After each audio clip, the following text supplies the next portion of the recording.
Hello सांग मैंने good morning. आज गोटे कहानी शुणा बाघ और राजकुमारी। महाराजा चंद्रभानुंकर एकमात्र अलिअली कन्या रत्नप्रभा सांग बाघ और राजकुमारी सांगसाथी मेल दिन राति खेलुथांती, राज उद्यान रे बुलुथांती।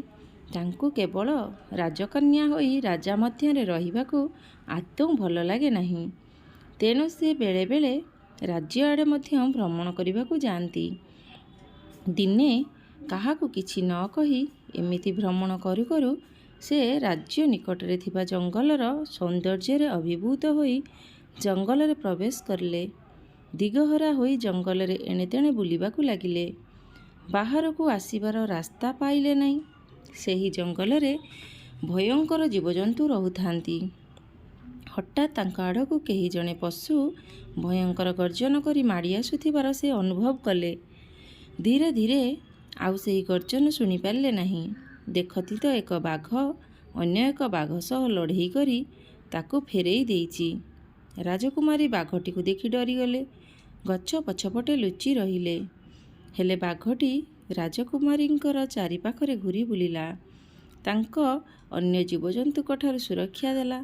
राजकुमारी बाघर हावभाव देखि जानिपारले ए बाघटी जंगलर अन्य जीवजंतुक ठारू भिन्न।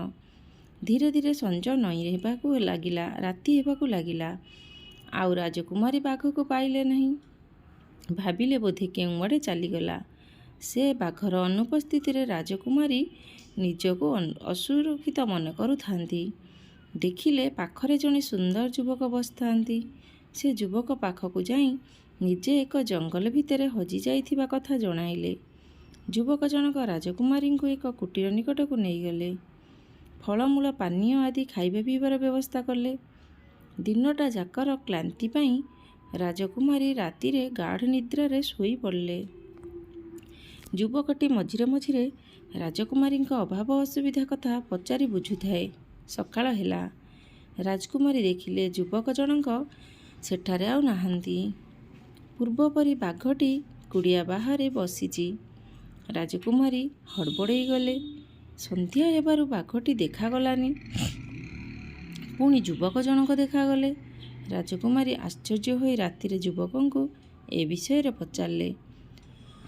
युवक जनक कहिले, मु राजा चंद्रभानुंक पुत्र चंद्रचूड़। एकदा मु एई जंगल रे शिकार करथिबा समय रे धनुर तीर जाई जणे तपस्या करुथिबा मुनिंक देहरे बाजिला। से मते अभिशाप देले जे मते ए जंगल रे बाघ होई रहिबाकू पड़िबो। मु तांको गोड़ धरी अनेक नेहुरा हेली। मो अजाणତରେ ए तीर तांको आपणଙ୍କ आड़कू निक्षेप होईची बोली कहिली। एथिरे मोर भूल नाही बोली से जानी पारले ओ ए अभिशापरू संपूर्ण मुक्त करि परिबे नाही बोली जणाइले। मात्र सापर मात्रा कमाई देले। केवल रातिरे मनुष्य रूप धारण करिपारिबे बोली कहिले। जदि मु रातिरे मनुष्य रूपे जंगलरू बाहरिबाकू चेष्टा करे तेबे सबुदिन पाई बाघ होईची बोली कहिले। तापरे मुनि जनक प्राण त्याग कले। राजकुमारी को ए सबु गप शुणिला भली लागुथाए। राजकुमारी कहिले, ता माने तुमे मोर भाई ओ जीवित मध्य। हेले राज्यवासी पिता एपरिकी मु मध्य भाबुची तुमे मृत। जंगल रे तुमको बाघ खाई जाइची। युवक जनक कहले, हाँ मु तुम भाई।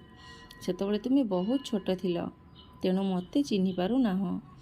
राजकुमारी तांका भाई को पाखरे पाई भारी खुशी होउथांती। हेले दुख मध्य करुथांती तांका भाई सबुबेले मनुष्य रूपे रही पारु नाही बोली।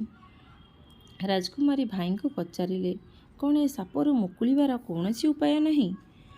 युवक कहिले, हाँ मुनि कहिथिले जदि जणे राजकुमारी निज प्रचेष्टारे एपरि एक जंगल सृष्टि करिपारिबो ओ कौनसी एक पूर्णिमा दिन मु बाघ रूपे थिला बेले मते स्पर्श करिबो, ताहाले सबुदिन पाई मु मोर पूर्व रूपको फेरी आसीबी। जंगल सृष्टि न हेबा जाए एकथा अन्यमानक आगे गोपन रहिबाकू हेबो। चारा लगाइबा ठारू आरंभ करी पानी दबा जाए सबु काम राजकुमारी को निजे करिबाकू पड़िबो। मु जाने यह बहुत कठिन काम। कौनसी राजकुमारी ए काम करिपारिबो नाही। ତେଣୁ ସାରା ଜୀବନ ମୁଁ ଏମିତି ହିଁ ରହିବି। ମୁଁ ମୁନିଙ୍କୁ ତୀର ମାରିବା ସମୟରେ ରାଜ୍ୟରେ ମରୁଡ଼ି ଥିଲା। ପାଣି ବିନା ଲୋକମାନେ ହଇରାଣ ହେଉଥିଲେ। ବର୍ଷାର ଦେଖା ନଥିଲା। ସେଥିପାଇଁ ହୁଏତ ସେ ଏମିତି ଅଭିଶାପ ଦେଇପାରିଥାନ୍ତି। ରତ୍ନପ୍ରଭା କହିଲେ, ମୁଁ ବି ଜଣେ ରାଜକୁମାରୀ। ନିଜ ଭାଇର ମନୁଷ୍ୟ ରୂପକୁ ଫେରାଇ ଆଣିବାରେ ସେ ନିଶ୍ଚୟ ତାଙ୍କୁ ସାହାଯ୍ୟ କରିବେ। ରାଜକୁମାରୀ ଜଙ୍ଗଲରୁ ବାହାରି ଆସି ନିଜ କାମରେ ଲାଗି ପଡ଼ିଲେ। ରାଜ୍ୟର ନିକଟରେ ଥିବା ବିସ୍ତୀର୍ଣ୍ଣ ଖୋଲା ପଡ଼ିଆଟିକୁ ଜଙ୍ଗଲ ସୃଷ୍ଟି ନିମନ୍ତେ ଉପଯୁକ୍ତ ସ୍ଥାନ ରୂପେ ଚୟନ କଲେ। ବିଭିନ୍ନ ଚାରା ଲଗାଇଲେ, ପାଣି ଦେଲେ, ଯତ୍ନ ନେଲେ। ଧୀରେ ଧୀରେ ନୂଆ ଜଙ୍ଗଲ ସୃଷ୍ଟି ହେବାରେ ଲାଗିଲା। ରାଜ୍ୟବାସୀ ରାଜକୁମାରୀଙ୍କ ଏହି କାମ ଦେଖି ଆଶ୍ଚର୍ଯ୍ୟ ହେଉଥାନ୍ତି। ଯେତେ ବାରଣ କଲେ ମଧ୍ୟ ରାଜକୁମାରୀ ତାଙ୍କ କାର୍ଯ୍ୟ କରୁଥାନ୍ତି। ଜଙ୍ଗଲ ସୃଷ୍ଟି ହେବା ପରେ ରାଜକୁମାରୀ ପୁଣି ସେହି ଜଙ୍ଗଲକୁ ଆସିଲେ, ଯେଉଁଠାରେ ତାଙ୍କ ଭାଇ ରହୁଥିଲେ। ବାଘ ରୂପରେ ରାଜକୁମାର ଭଉଣୀଙ୍କ ବାଟକୁ ଅପେକ୍ଷା କରିଥାନ୍ତି। ରାଜକୁମାରୀ ତାଙ୍କ ପାଖରେ ପହଞ୍ଚି ରାଜକୁମାରଙ୍କୁ ସ୍ପର୍ଶ କରୁ କରୁ ସେ ଏକ ସୁନ୍ଦର ଯୁବକର ରୂପ ନେଲେ। ଭାଇ ଭଉଣୀ ଦୁହେଁ ସାଙ୍ଗ ହୋଇ ରାକ୍ଷୀ ପୂର୍ଣ୍ଣିମା ରାଜ୍ୟକୁ ଫେରିଲେ।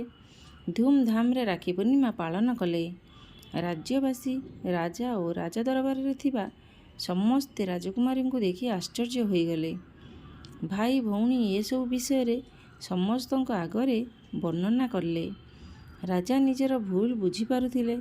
ସେ ସମୟରେ ସେ ଜଙ୍ଗଲ ସୃଷ୍ଟି, ବୃକ୍ଷରୋପଣରେ ସମ୍ପୂର୍ଣ୍ଣ ଉଦାସୀନ ଥିଲେ, ଯାହା ଫଳରେ ମରୁଡ଼ି ବର୍ଷା ନ ହେବା ଭଳି ସମସ୍ୟା ଲାଗି ରହିଛି। ତାଙ୍କ ନିଜ ଭୁଲ ପାଇଁ ଆଜି ତାଙ୍କ ପୁଅ ଝିଅଙ୍କୁ ଅନେକ କଷ୍ଟ ସହିବାକୁ ପଡ଼ିଛି। ସେବେଠାରୁ ରାଜା ଏ ଦିଗରେ ଯଥେଷ୍ଟ ଧ୍ୟାନ ଦେଉଥାନ୍ତି। ସେହି ବର୍ଷ ନୂଆ ଜଙ୍ଗଲ ସୃଷ୍ଟି ହୋଇଥିବା କାରଣରୁ ବର୍ଷା ହେଉଥାଏ, ଜଳ ଅଭାବ ନଥାଏ, ଚାଷ ମଧ୍ୟ ଭଲ ହେଉଥାଏ। ଚାରିଆଡ଼େ ଶସ୍ୟ ଶ୍ୟାମଳାପୂର୍ଣ୍ଣ। ରାଜ୍ୟବାସୀ ଭାରି ଖୁସି ହେଉଥାନ୍ତି। ବୃକ୍ଷରୋପଣ କରି ଜଙ୍ଗଲ ସୃଷ୍ଟି କଲେ ତା'ର ସୁଫଳ କେବଳ ନିଜକୁ ନୁହେଁ, ବରଂ ସମସ୍ତ ରାଜ୍ୟବାସୀ ପୁରପିଢ଼ି ସମସ୍ତେ ଭୋଗ କରିଥାନ୍ତି। ରାଜା ଓ ପ୍ରଜା ଉଭୟ ନିଜ ପୁତ୍ର ତଥା ରାଜ୍ୟର ଉତ୍ତରାଧିକାରୀଙ୍କୁ ପାଇ ଆନନ୍ଦ ହେଉଥାନ୍ତି। ରତ୍ନପ୍ରଭା ରାଜକୁମାରୀ ହୋଇ ମଧ୍ୟ ନିଜ ଭାଇ ପାଇଁ କରିଥିବା ପରିଶ୍ରମ ଓ ସାହସର ବିଷୟ ସମସ୍ତଙ୍କ ମୁହଁରେ ଚର୍ଚ୍ଚା ହେଉଥାଏ। ଗପଟି କେମିତି ଲାଗିଲା ସାଙ୍ଗମାନେ ନିଶ୍ଚୟ ଜଣେଇବେ। ଲାଇକ୍, ସବସ୍କ୍ରାଇବ୍ ମୋ ଚ୍ୟାନେଲକୁ ନିଶ୍ଚୟ କରିବେ। ରହୁଛି, ନମସ୍କାର, ଜୟ ଜଗନ୍ନାଥ।